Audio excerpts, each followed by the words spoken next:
தென்பழனி மலை மேலே தண்டபாணி கோலத்திலே கண்குளிர கண்டு விட்டால் போதுமே என்றும் கருத்தில் உந்தன் அருள் வடிவம் தோன்றுமே.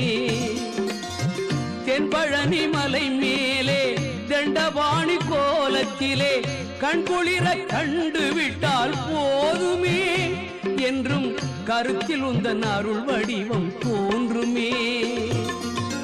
உள்ளத்திலே நீ இருக்க உன்னை நம்பி நான் இருக்க வெள்ளிமலையான் மகனே வேலையா என் வாழ்வு வளம் காண கடைக்கண் பாறையா கடைக்கண் பாறையா.